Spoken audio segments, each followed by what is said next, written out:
રાજ્યમાં મેઘમહેર છેલ્લા 12 કલાકમાં 98 તાલુકામાં નોંધપાત્ર વરસાદ. સૌથી વધુ સુરતમાં 4.41 ઇંચ વરસાદ. વેરાવળ પીજીવીસીએલ ડિવિઝનમાં ચાલુ વરસાદમાં પણ વીજ પુરવઠો પુનઃ સ્થાપિત કરવા યુદ્ધના ધોરણે કામગીરી. અત્યાર સુધીમાં સરેરાશ 17.26% વરસાદ. 5 ડેમ હાઈ એલર્ટ તો 3 ડેમ એલર્ટ પર. રાજ્યમાં આગામી 48 કલાક વરસાદનું એલર્ટ. દક્ષિણ ગુજરાત અને સૌરાષ્ટ્રમાં રેડ એલર્ટ સાથે અતિ ભારે વરસાદની આગાહી. આગામી 5 દિવસ માછીમારોને દરિયો ન ખેડવા સૂચના. દરિયામાં હાલ LCS સિગ્નલ. અમદાવાદના વિવિધ વિસ્તારોમાં વરસાદ.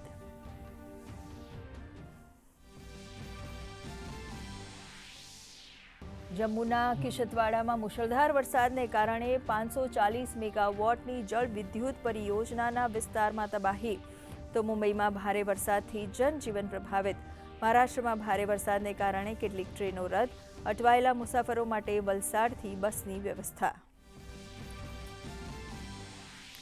રાજ્યમાં પ્રથમવાર સાઉથ કોરિયન ટેકનોલોજીથી બની રહ્યા છે 2 એરફિલ્ડ રબર ડેમ.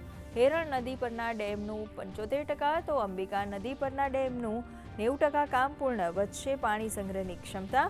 પૂરની સ્થિતિમાં રબર ડેમને કરી શકાશે ડિફ્લેક્ટ. રાજ્યમાં સિંહના હુમલાની 2 ઘટના. ભાવનગરના પાલીતાણા અને અમરેલીના સાવરકુંડલામાં પશુપાલકો પર જીવલેણ હુમલો. 2 પશુપાલકો ઇજાગ્રસ્ત. વન રાજ્યમંત્રીએ કહ્યું, વન વિભાગ સિંહો પર રાખી રહ્યું છે સતત નજર. જરૂર પડે ટ્રેકર્સની વધારશે સંખ્યા. 3 દેશોના પ્રવાસના પહેલા ચરણમાં જકાર્તા પહોંચ્યા પ્રધાનમંત્રી નરેન્દ્ર મોદી. ઇન્ડોનેશિયાના રાષ્ટ્રપતિએ એરપોર્ટ પર કર્યું ભવ્ય સ્વાગત.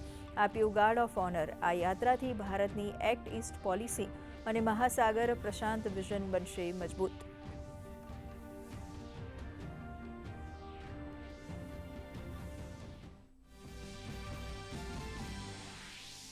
સહકારિતા વિભાગનો આજે 5મો સ્થાપના દિવસ. ગૃહમંત્રીએ કહ્યું, સહકાર વિભાગની દૂરદર્શી અને પારદર્શી વ્યવસ્થાથી બદલાઈ રહી છે રાજ્યોની છબી. કાર્યક્રમમાં 50,000 પેક્સનું પેક્સમાં કરાયું રૂપાંતરણ.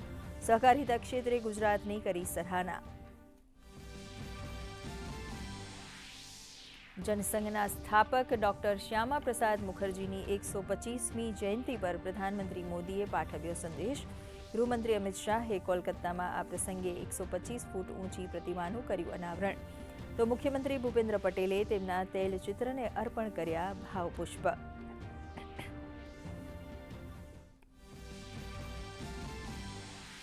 અમદાવાદ રથયાત્રા પૂર્વે ઝોન 7 ડીસીપીની મોટી કાર્યવાહી. વિવિધ ગુનાઓમાં વોન્ટેડ કુલ 190 આરોપીઓની ધરપકડ. પકડાયેલ આરોપી પૈકી સૌથી વધુ સરખેજ પોલીસના વોન્ટેડ.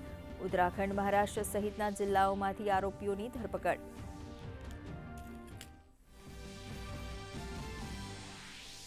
ફીફા વર્લ્ડ કપમાં આજે રાઉન્ડ અપ 16માં અમેરિકા અને આર્જેન્ટિના વચ્ચે મેચ.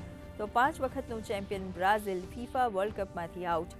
નોર્વેની પહેલીવાર ક્વાર્ટર ફાઇનલમાં એન્ટ્રી. હાર બાદ ફૂટબોલર નેમારે લીધો સંન્યાસ.